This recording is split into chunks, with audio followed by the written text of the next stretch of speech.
যে ষড়যন্ত্রের কারণে আমার স্বামীর চাকরি চলে যায়, আজকে সেই গল্পটাই আপনাদের বলবো। আসেন, আমি আজকে একটা তেলাপিয়া মাছ ফ্রাই করব। মাছটা ফ্রাই করতে করতে আপনাদের সাথে কিছু গল্প শেয়ার করি। আচ্ছা, সালটা ছিল 2012, যখন আমার হাজবেন্ড প্রথম তার চাকরিতে জয়েন করে, এবং 2020-এ গিয়ে তার চাকরিটা চলে যায়। তার মানে সে তার চাকরিতে স্টে করে 8 বছর। 8 বছর পরে তার চাকরিটা চলে যায়, তার কিছু ভুলের কারণে, তার কিছু বোকামির কারণে।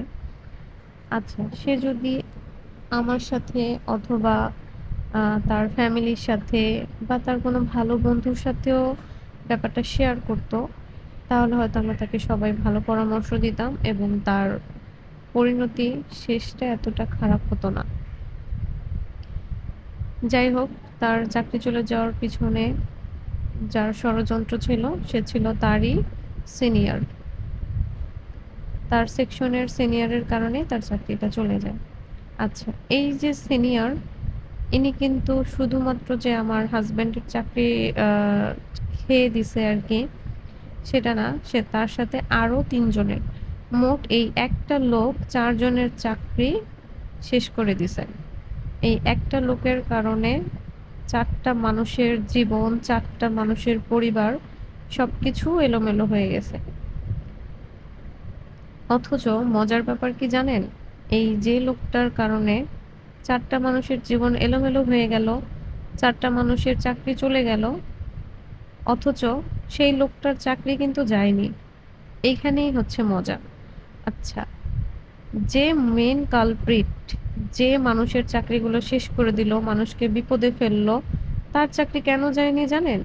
শুধুমাত্র একটা কারণে। সেটা হচ্ছে, সে মুক্তিযোদ্ধার ছেলে।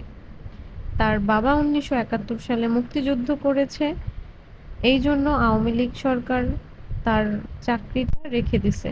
তাকে চাকরি থেকে বঞ্চিত করেনি, বঞ্চিত করেছে তার দ্বারা যারা ভিকটিম, যাদের সে ক্ষতি করেছে, তাদের চাকরিগুলো চলে গেল। 4টা মানুষ চাকরিহারা হলো, কিন্তু যে ক্ষতিটা করলো তার কিছুই হলো না, শুধুমাত্র মুক্তিযোদ্ধার সন্তান হওয়ার কারণে। তো বুঝতেই পারছি যে বাংলাদেশে আসলে বিচার বলে কিছু নাই, বিবেক বলেও কিছু নাই। এজন্য বিচারের ভার আল্লাহর কাছে দিয়ে দিছি। ওই লোকের বিচার আল্লাহই করবে, কারো করতে হবে না। যাই হোক, বাকি কথা পরে বলবো, যে কিসের চাকরি ছিল আর কি ভুল ছিল, সিনিয়র কি করেছিল, সবকিছুই বলবো। দেখতে থাকুন, পেজটি ফলো করুন।